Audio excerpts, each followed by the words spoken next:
What's up, y'all? Welcome to episode 40 of Shoe Booty Sports. That's the Mike Alstott episode. For those of you keeping up at home, Shoe Booty Sports is presented by Rhino Races. Rhino Races is a virtual race series that offers 5 different races: a 5K, 10K, half marathon, a marathon, and the Rhino Ultra. They also have t-shirts, wristbands, decals, and more in their gear section. Check out rhinoraces.com to find out more about that race series. You can sign up today there on the website, run your race at your convenience, track it with your fitness app, screenshot your results and submit them there on the website. And after your results are verified, your award will be shipped to you by mail. Free shipping, by the way, on all orders. Right, so visit rhinoraces.com today. Also, you can find Shoe Booty Sports on Spotify, Apple, and Google Podcasts, the Wisdom app. Subscribe to the YouTube channel and find us on Twitter at Shoe Booty Sports. Give us a like, follow, send us your hate tweets, all that stuff. We like it all. If you're talking about us, we're cool with it, even if it's negative. So we're going to jump right in as we always do. First of all, rest in peace to Bill Russell, the greatest champion the NBA has ever seen. 11-time champion, two of them as a player coach, I believe, for both of them. He's in the Basketball Hall of Fame as a player and a coach. So pretty cool there. Of course, we did not see him play, but Nope. he absolutely dominated his era. The logo being Jerry West, those two squared off more than Magic and Bird did, who only did it two or three times in the finals. I can't remember how many times those two played in the finals. I thought it was three, but I'm probably wrong. It's two or three. It could be three.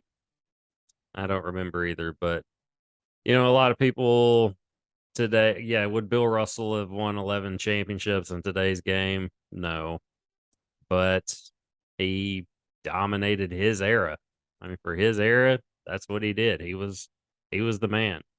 11-time champion. That's all you can stack it up against. So respect where it's due. The greatest champion the league has ever seen.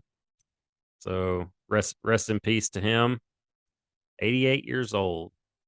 If I make it to 88, I'm very good with that. Yeah, if I make it to 88, I'm very surprised. I was gonna say after some of the yeah times in college, absolutely for sure. Yeah. Well, we're not going to get into that. We Nope. will talk about Deshaun Watson's 6-game suspension that was handed out. I see you shaking your head. Is it a fair judgment based on your reaction initially? It doesn't look like you feel that way. Hell no. Well, the NFL Yeah. is very wishy-washy on the punishments, right? You know, Greg Hardy beats the shit out of his girlfriend or whatever she was, has a plethora of guns, I think stacked on the couch or bed that he beat her up and threw her on. And he got like a 4-game suspension. I think that's the one in particular I remember that people really came down on the league for. hmm Okay, they don't care. They don't care about women, which is 40% of their viewership, I believe. Not that that should make a difference, but it does. But 6 games. Now, this is what a judge ruled. This is what the judge ruled. This wasn't a Roger Goodell ruling. But Goodell is the commissioner going to have to appeal this, if anything, even if he just wants it to go away, which they do. They want this thing to just go away. It's been It, going on it won't go forever. away. It's going to be talked about, but no matter what, but they want this whole mess to just go away and then be done with it and then move on to at least the season where he's playing or whatever. But they appeal the judge's decision, who is a woman. It should be noted. I don't remember her name, but it's a female judge. She made this decision.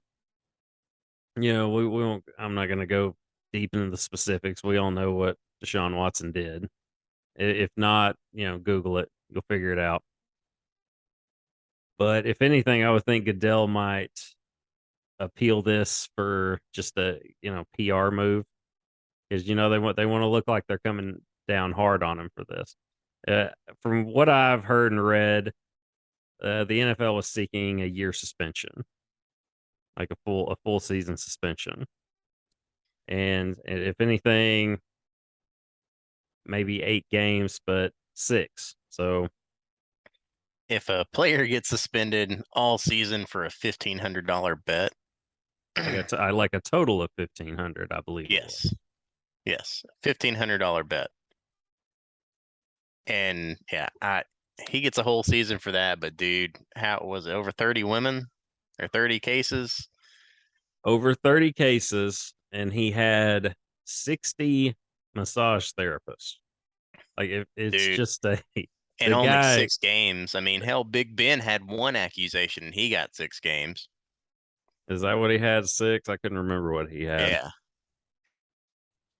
And then hell, he was married within a year of that. He's like, oh, playing cleanup. Yes, but Ben's was also rape, right? I mean, it was also a rape charge. Yeah. Deshaun Yeah. Watson's is like it's like he was I mean, this dude seeking is seeking prostitution pretty or damn something. close. Yeah, And it's he made them do stuff that they didn't want to do. well, I obviously, mean, dude, obviously, that's 30 plus, but 30 plus women, absolutely. So yeah, it's bad. I'm not trying to lessen what he did there, and there's clearly a pattern mm, when you have that many massage therapists. It's just weird, it's a very odd kink. hell, and what Josh Gordon, his whole thing with weed, it was pretty much cost him multiple seasons. Yeah, he just couldn't stay off the weed, but Yeah, it's weed, you know. And like you said, Calvin Ridley's total of $1,500 fifteen gambling. hundred He dollars, misses man. a season. They've got their priorities out of whack, absolutely, as far as the NFL's ruling goes.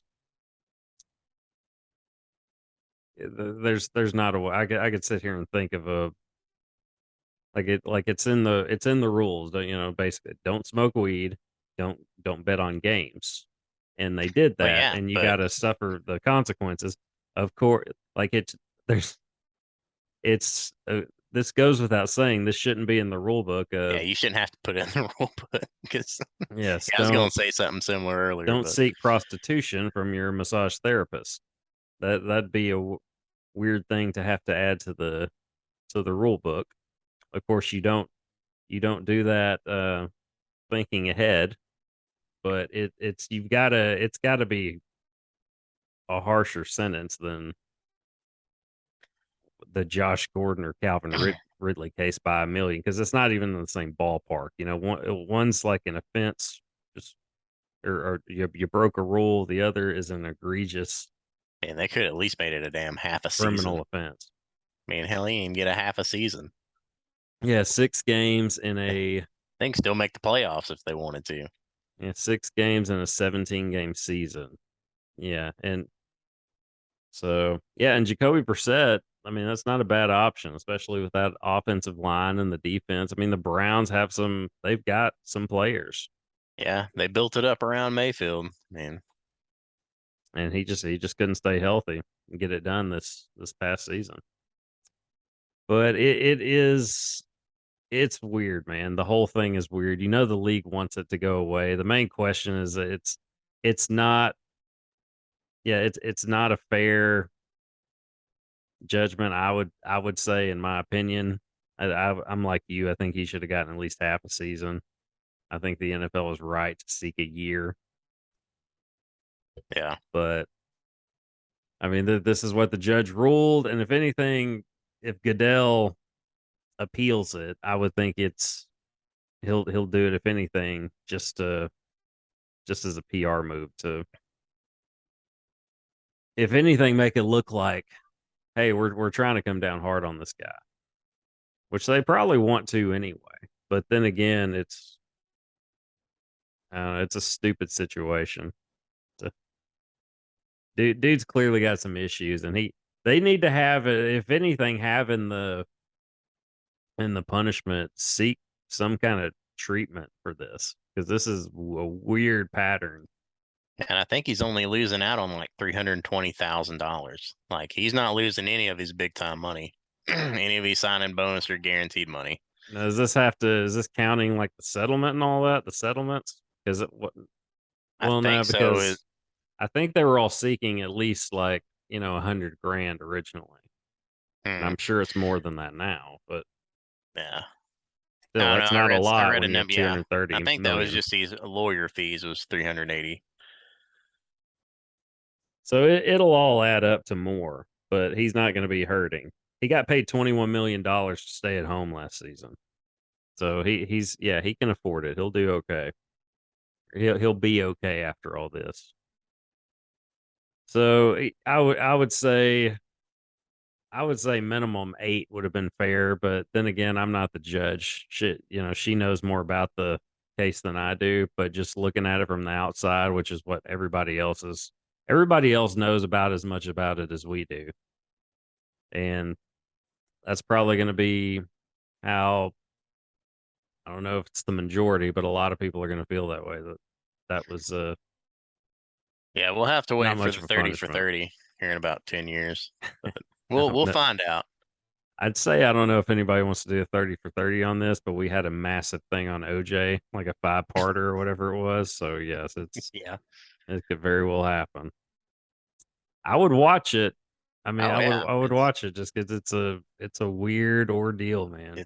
I mean, they're gonna air it about late summer anyways. There's not gonna be anything on TV. You're gonna watch it. Yeah. Well, I would. Yeah. I mean, I'd be genuinely interested anyway. It's like, oh yeah, I think I do remember something about that 10 years ago. Oh yeah, finally we get to figure it out. Yeah, this is going to be a hard one to forget. Exactly. It's They it's just going to don't be disappear or anything. Yeah. Yeah, it's going to be a hard one to forget. I And bet some. it's a weird thing to even talk about for us on here. Just cuz you don't want it's I don't know. It's just messed up, all of it. Mhm. So, we're going to move on. Do you have anything else to add with this, cuz it's a whole this He better stay away from them massage tables on the sideline. I think there was something in the ruling if he can't have a Like anywhere in the he, frame. he He no, he can't even be close to it. no, it Not was even a high bench, Deshaun. Don't even get near it. he can't have a massage like outside of like the team, like Don't even get staff next to the Gatorade personnel table. or something like that. Yeah. He's yeah, I'm not even gonna go down this road. Not on no. I've But kind of it's already veered off on it, but yeah, let's veer back on the main road. let's just prove that. So Yeah. I don't wanna yeah. I'm done with it. All right, Deshaun, it was messed up. Serve your suspension. Should have been more, but get some help, man. That's weird. Some weird stuff, bro. But moving on to baseball now. This happened today, actually. The Padres traded for Nationals all-star outfielder Juan Soto, who's essentially, if you're paying attention, kind of the next up and coming star. He's a two-time all-star who won this year's home run derby. He turned down the most noteworthy thing to me, he turned down a 15-year, $444 million offer from the Nationals earlier this season. A lot of this came out kind of right before the All-Star break, because the Nationals owner was real salty about it, like wasn't going to charter his flight out to the home run derby or anything like that. So, but they traded him to the Padres and they got a lot back in return. Uh, but the Padres clearly in win now mode. Now this makes them a World Series contender, according to Tim Kirkshin, uh, who's now a Hall of Famer, by the way. So congrats to him. It was going to happen. But this does make the Padres a contender with him, Machado, and they got another really good player. But it's growing up, us as long I don't think the Padres have ever won a World Series. I'm pretty sure on that. But they've never been contenders up until it wasn't until this year I noticed, hey, the Padres are up here in the standings. Did you see the Bay Area teams? You know, the obviously the Dodgers, the Giants are always in the mix, but the Padres are up there. Like the Dodgers are clearly the team to beat in the National League and atop the West, but the Padres are second behind them, sitting at 48 or 58 and 46 record. Yeah, this makes them contenders, but the thing that really sticks out to me looking at Soto's stats, he's hitting 246. And he's got 21 home runs, 46 RBIs, but 246. And this is the trend basically now. Like it's the long ball that people are seeking. And we'll touch on this with Aaron Judge and Stanton and all that crew. That basically today's baseball game is they hit bombs or they go deep or they strike out. There are so many strikeouts. Go and a up there lot and of it swing out of your shoes. Yeah, it has. It's either. I know a lot of it has to do with pitching, but a lot of it too has to do with everybody's just taking hacks, home run hacks at the plate. And whatever happened to just putting the ball in play and just seeing what can happen? Because you never know what can happen if you just put the ball in play. You see that at every level, but it's a weird game. It's not as fun to watch like that for me. I mean, you don't want to just sit up there and see a bunch of strikeouts and then the occasional home run. Like the All-Star game this year, the bits and pieces I watched of it, there's so many strikeouts, and there were like 2 good innings, and it was a few home runs. Like that's what it was. It's a more boring game than it was, in years past. But yeah, Padres definitely definitely in the mix now, I would say. I don't know. I don't know if this puts them ahead of the Dodgers. I mean, I wouldn't think so, but No. they were already in line for a wild card spot, and you get in and see what happens. So it's a good move for them. I mean, it's an aggressive move. I'm cool with it. They gave up a lot to get him, but I get it. You want to show that we don't want to just get in. We want to win it. So I understand it. Talking about Aaron Judge, he is currently on pace as of today, Tuesday, August 2nd. Happy birthday to my dad, Brian Powell, by the way, 61 years old. So, and Tom Brady's birthday tomorrow turns the big 45, August 3rd. So, all right, back to it. I was like, what was I talking about? Okay, Aaron Judge, yeah, on pace to challenge the single season home run record, currently on pace for 67 home runs. Do you think he even gets to 60? If you were going to Vegas with this, do you think Aaron Judge gets to 60? Does he even Where's he touch at? the Where's he page? at? Right? What'd you say he just hit? He has What did he hit last 43. night? He has 43. He's on pace for 67. We still got a ways to go. I mean, it's a ways till October. It is, but Like, that's 17 more, 17 bombs. He's on pace for 7 more than that. If I were betting, if I were going to Vegas, I don't think he gets to 60. I think he could definitely get to like 57, 58, like the Griffey range in his prime. But no, I don't see it. I think A-Rod probably had 58 one year.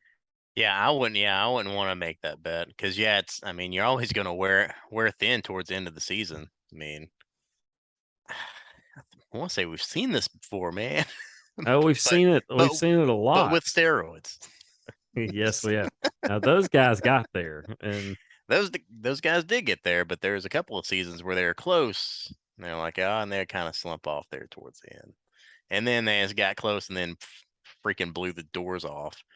But well, those guys essentially blew the doors off like from the beginning because at the All-Star break, like McGuire and Sosa were so far like ahead, and then they just end up. I mean, McGuire got to 70. I mean, he got to 70, which we just thought was just an astronomical yeah, number, and it was. It untouchable. it Yeah, was. We thought it would never be broken, or I did. I was like, well, nobody's going to touch that. And nobody. 3 years later, Barry Bonds breaks it. So, and that's when Bonds was like, all right, these guys are going out here hitting bombs, getting paid. I'm going to get on this stuff too because I'm better than all of them. And then sure enough, he went out and proved it. Hit 73 in 2001. But I would say if I were betting, I would say he doesn't get to 60. I could see him finishing in the 57, 58 range. I don't see him getting to 60. So it Watch him sounds hit like you 3 feel the tomorrow same way. night. I mean, he could, but then he could go 2 weeks without one. True. I mean, baseball's a I funny hope he game, does. man. I hope he does get there, but I'd like to see it, but I doubt it. I wouldn't make that bet. No, I wouldn't make it, but yeah, I'd definitely like to see it. And he's a big dude too. Big dude. Gosh, Big what is dude. he like 6'7", 260 probably, 270. He's a big dude, man. He can crush him. He can crush him, man. Speaking of the Yankees, the Yankees Yankees. traded for left fielder Andrew Benintendi, Benny Baseball, to the Arkansas Razorback fans. Probably the best position player to come out of Arkansas, at least since I've been paying attention. You agree with that, or can you think of I would somebody agree. better? Yeah, no, I mean, because hell, I'm sure you've been paying attention for longer than me, so I'd agree with that statement. Yeah, I was trying to think. I was like, just off the top of my head, has there been anybody at Arkansas better than him? And I can't think of him. I think Caden Wallace signed a $1.8 million deal today with whoever drafted him, by the way. So good for him. Sweet.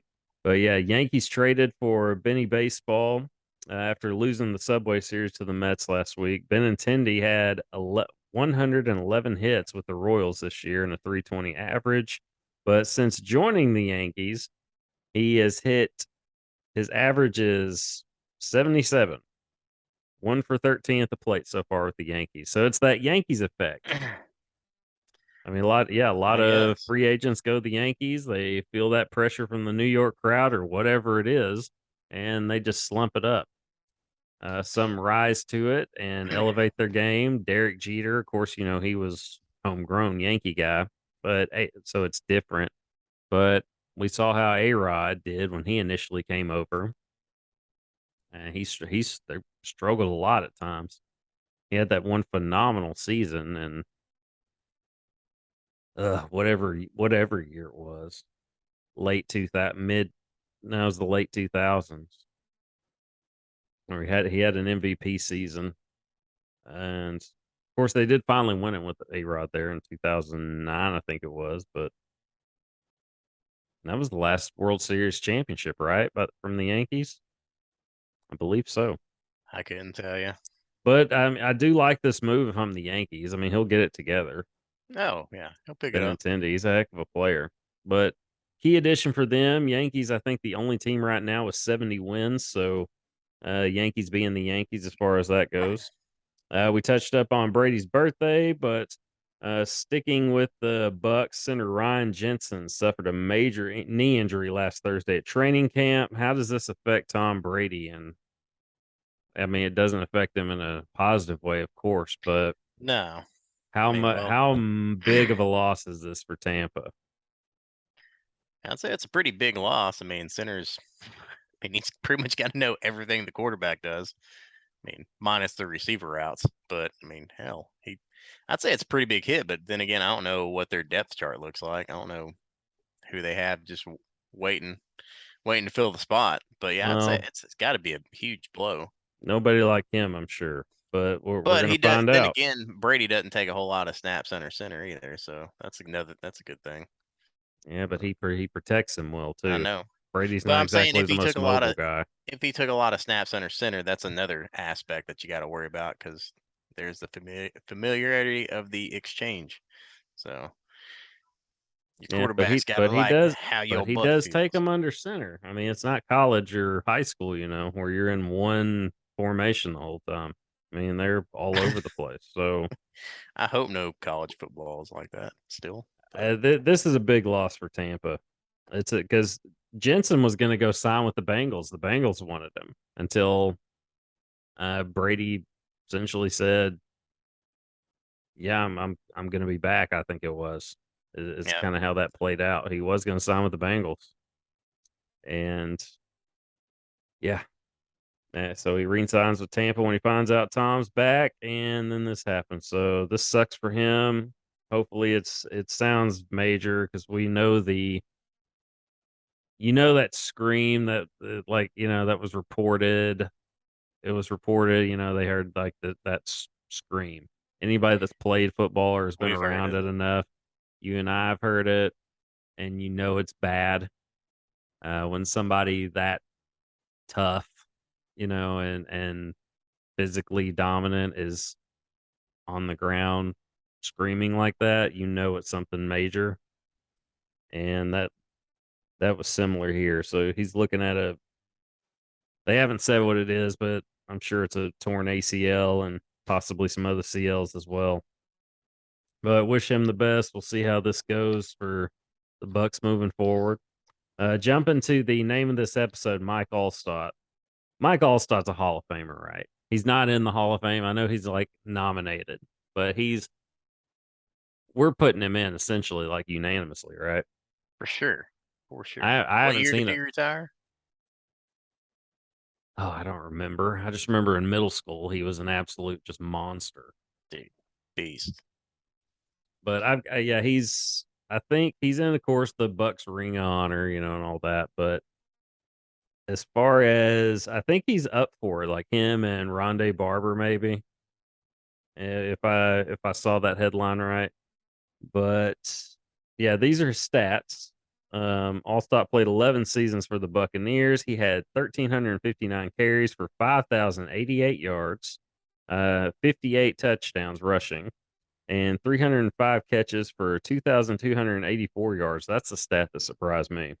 And so he scored a total of 71 touchdowns. So that gave him, if my math's right, 13 receiving touchdowns. So yeah, those are pretty good fullback numbers, especially at his size. I was surprised by the 2,284 yards out of the backfield on 305 catches and 13 touchdowns. A lot of that is, flat routes, obviously.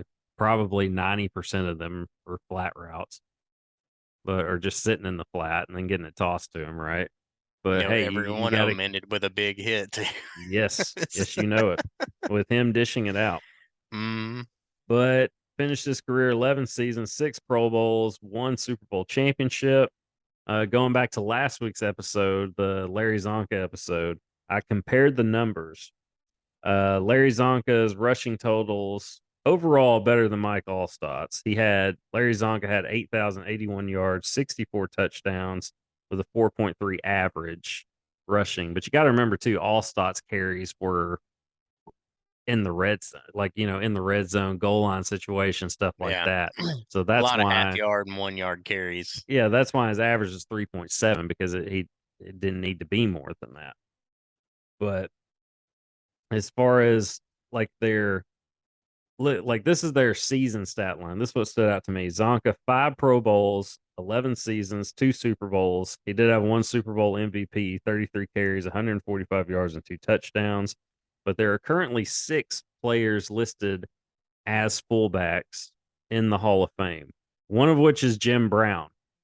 So, I mean, that of course just goes to the style of offense that it was then, where Yeah. essentially the fullback in a lot of offenses was the main piece, where they were the lead ball carrier, like in the Malham era here in Cabot, that running the dead tee and then the diamond tee, which what we ran for most of our high school days. The fullback is the lead ball carrier. Yep. They're essentially the tailback of the offense. But I thought that was an interesting stat line. 11 seasons by them both, 6 Pro Bowls for Allstott, 5 for Zonka, and each won a Super Bowl championship. Pretty good company, man. But yeah, Mike Allstott's a Hall of Famer. He'll get in there sooner or later than surely.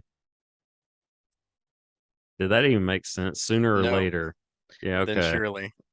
Then surely. Surely sooner or later he will get in the Hall of Fame. Yeah, that's what I was going for. We This all is knew a, what you meant. We this all knew I what you I meant. don't know that they did. But What's in that can? this is a Sprite Zero. I'll even prove it. That's what they Those all on say. YouTube and Spotify. HOFer is just a surprise zero. Yeah, with a have a bottle of Grey Goose in it. But no, there's no caffeine in it. That's the thing. There's no caffeine in Yeah. it. And I had the worst. All right, here we go. This is the other thing. I had the worst freaking food decision of my life today. So I go to the cafeteria at work, right? And they got the grill open, which they have pretty dope quesadillas loaded up, with chicken. You can get peppers, whatever you want in there on. So I have that option. I have the salad bar open. They had everything open. They had some cod, some decent looking cod, veggies, like some beans.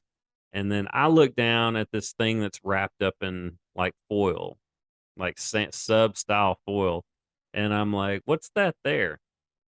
I asked Miss Alice, what's that there?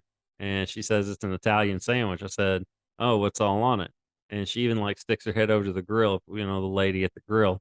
Say, hey, what's all on the sandwich as she's naming it? And like the ham, the salami, pepperoni. And I don't know, for whatever reason, it sounded good. So I get it. And I get a side of carrots too. I get a side of carrots. And I get to the table. And I mean, it's like a foot long, like style sub. And as soon as I unwrap it, there's just like grease just like falling out.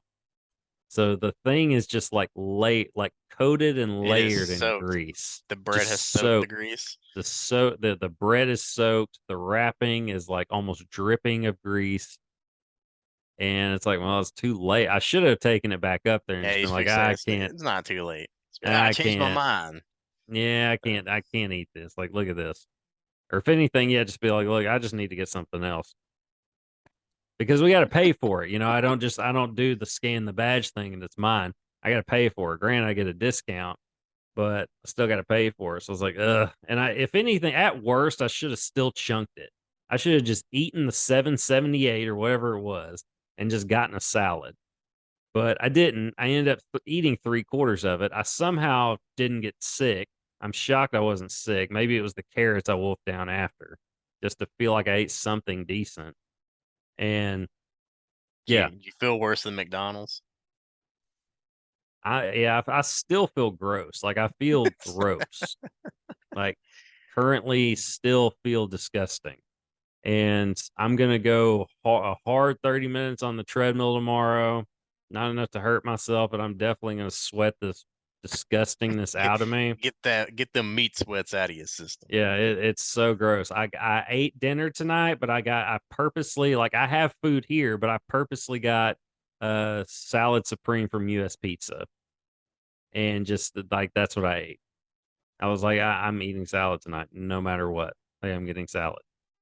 So How'd that that work out for you? was, yeah. So that was bad. That was the things not to trust in everyday life for me, and what that and but what I mean by that is don't if you're in a cafeteria setting and you have options, do not get the food item that you can't see.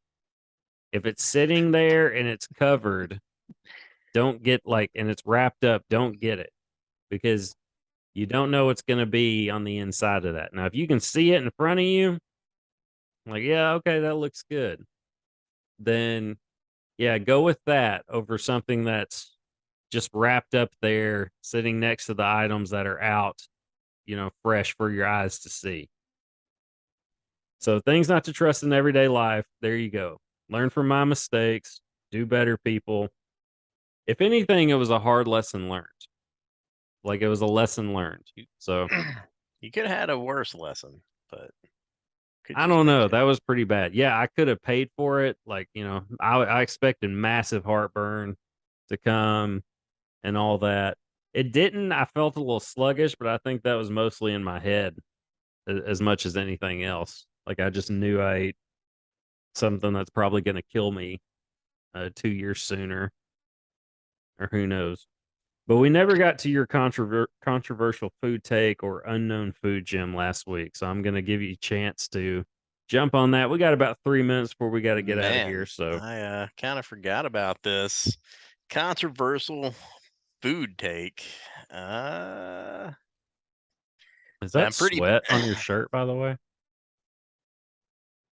Yeah, is it just just like the the. lighting? No, it's a pattern. It's a pattern on the shirt. Is it that hot in your place? Yeah, I'm just sweating. It's the pattern. It's the pleats. Okay, I It's the didn't know. pleats. I was like, that's okay. But anyway, jump back to it. Oh yeah, I was saying I'm pretty picky eater, so that's probably nothing controversial. But uh, jelly-filled donuts suck. I'm not a big donut eater, but I've never liked jelly-filled donuts. I don't know what all the damn fuss is about. They're overfilled with jelly. Why? It's, I don't What do know. you It's not just too like about much. it, though? You It's need to just too explain. much. What's too much? The It's not amount? evenly distributed, man. Like it's if it was evenly distributed throughout the donut instead of just I chomp down the middle and I get the whole damn thing for the whole donut in one bite. Screw that. No. No. So you If it get a was big evenly ass. distributed. Yeah, it's usually on like the first bite I get the whole dang like little blob of jelly. It's meant for the whole donut, but I get it in one bite. I don't know. I Okay. just don't like it. It's a little bit too rich, man. Donuts are already too much. And you throw in some jelly on it. Now Or some in it. In grape it. jelly on a sausage biscuit, man. That shit's good. Okay, I'd say that's probably a counts as a controversial one. But I've It also is heard of good, people try like it. But putting like there's a restaurant that puts like strawberry jelly on like a hot dog bun. Like they like fry the hot dog, like they butterfly it, fry the hot I, dog, hey cover it man, with cheese, put strawberry jelly on the bun, and then put the cheesy hot dog like on top of it. man, I don't know about the cheese, but the rest of the combination sounds good. Of course, I don't know. I said the same thing about them sausage biscuits, and I put cheese on that, and grape jelly is pretty still pretty good on it. So I don't know. It's got the sweet salty thing. Yeah, yeah, I could see that. Okay, but as far as you being a picky eater goes, it's I don't know what like the fact that you still have like a 7-year-old's taste buds, I like think I'm that I could be a think little I'm almost controversial. I think I'm almost a teenager. I think my taste buds have matured a little bit.